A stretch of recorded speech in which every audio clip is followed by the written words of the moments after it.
국민의힘 윤석열 후보가 지지율 위기를 맞은 가운데 국민의힘 김종인 총괄선대위원장이 선대위 전면 개편을 선언했습니다. 모든 일정을 잠정 중단한 윤 후보는 SNS에 청년 세대에 실망을 준 것을 자인한다고 밝혔습니다. 민주당 이재명 후보는 주가지수 5천 시대를 향해 나가자고 강조했는데 앞으로 정책 가다듬기에 더욱 주력할 예정입니다. 국회 취재기자 연결합니다. 박서경 기자. 네, 국회입니다. 네, 최근 윤석열 후보의 지지율 하락에 국민의힘 비상에 걸린 모습인데요. 오늘 선대위가 본격 쇄신에 들어간다는 소식이군요.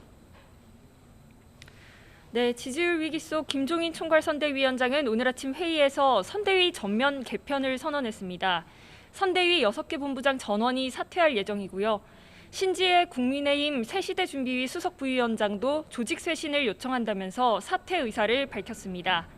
김 위원장은 앞서 개편이 시기적으로 어렵다고 봤지만 여론조사 결과 등을 보면 국민 여론이 선대위에 압박을 가하고 있는 만큼 국민 정서에 맞게 개편해야 선거를 제대로 치를 수 있다고 판단했다고 설명했습니다. 들어보겠습니다.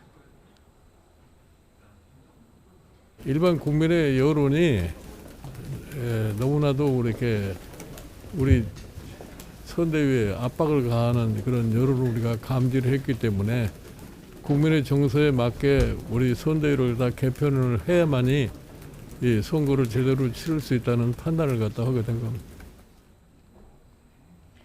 또 이준석 대표와 관련해서는 대선을 승리로 이끌 책무를 지닌 사람이라며 선대위 개편 과정을 함께 의논할 것이라고 덧붙였습니다.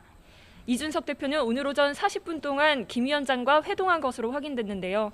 기자들과 만나서는 조건부나 예측에 따른 발언은 자제하겠다면서 모든 구성원이 엄중함을 이해하고 행동해야 한다고 말했습니다. 선대위 쇄신과 함께 윤 후보는 일정을 잠정 중단했습니다. 앞서 오전에는 이 후보와 나란히 증시 개장식에 참석해 최근 발표했던 주식시장 선진화 공약을 다시 확인했는데요. 들어보겠습니다. 뒤떨어진 정치 경제 시스템이 코리아 디스카운트의 주 원인이 되고 있는 것도 사실입니다.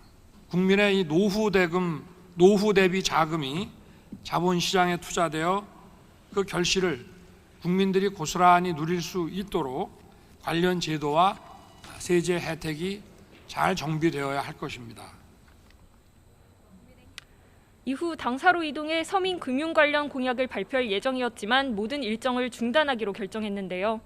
이에 따라 오후에 예정됐던 상임위원장 간사단과의 연석회의 그리고 새해 첫 의원총회 참석도 모두 취소됐습니다. 기자들과 만나서도 선대위 쇄신과 관련해 특별한 대답은 없었는데요. 다만 신지혜 수석 부위원장 사퇴와 관련해서는 SNS에 글을 올려 애초 없어도 될 논란을 만든 자신의 잘못이라며 청년 세대에 큰 실망을 준 것을 자인한다고 밝혔습니다. 네, 민주당 이재명 후보는 내일 새해 기자회견 하면서 비전 정책 발표에 더욱 주력한다고요. 네, 이재명 후보는 오늘 오전 증시 개장식에 참석해 자본시장 투명화와 신속한 산업 전환으로 주가지수 5천을 향해 나가자고 밝혔습니다. 직접 들어보겠습니다. 다수의 이제 소액 투자자들께서 우리가 대주주나 이 시장의 강력한 힘에 의해서 피해를 입는다라는 생각을 하지 않게 하는 게 정말로 중요하겠다는 생각이 듭니다. 5천 포인트 시대를 향해 가는 그런 원대한 대장정이 현실화되기를 기대합니다. 이후 특별한 공개 일정은 잡지 않았고 저녁 늦게 2차례 방송 인터뷰만 잡혀 있는데요. 숨을 고르면서 정책 가다듬기를 하는 모습입니다. 그동안 선거대책위원회 쇄신을 통해 집토끼를 잡는 데 주력해왔다면 새해부터는 이같이 비전과 공약 경쟁에 집중할 것으로 보입니다. 내일은 기아자동차 공장에서 새해 기자회견이 예정돼 있는데요. 경제정책 기조인 전환적 공정성장을 강조하려는 의도로 풀이됩니다. 수도권을 포함한 주택 공급 정책도 조만간 발표하면서 중도층 표심 잡기에 힘을 쏟을 계획입니다.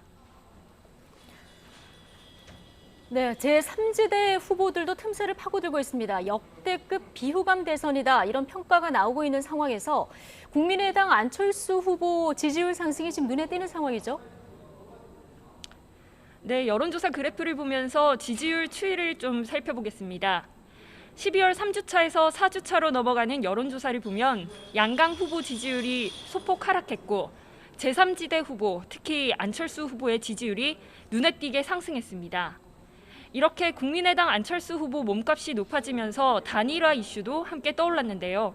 국민의당 권은희 원내대표는 오늘 CBS 라디오에서 설 전에 야권 내 골든크로스, 다시 말해 안 후보가 윤 후보를 이기는 상황이 이뤄질 거라고 내다봤습니다. 직접 들어보시죠. 좀 여유롭게 잡아서 설 전에 이 양자 대결 구도 안철수와 또 다른 후보의 양자 대결 구도가 이루어질 수 있을 거라고 보고 있습니다. 또 단일화에는 거리를 두면서 국민 요구를 수용해 끝까지 경쟁하는 모습으로 임하겠다고 강조했습니다. 오늘 안 후보는 대구 경북 신년 교례회에, 정의당 심상정 후보는 신년 정치 대개혁 토론회에 참석합니다. 새로운 물결 김동연 후보는 미래당 전국대표단과 간담회를 열고 선거 연합 방안을 논의합니다. 지금까지 국회에서 YTN 박서경입니다.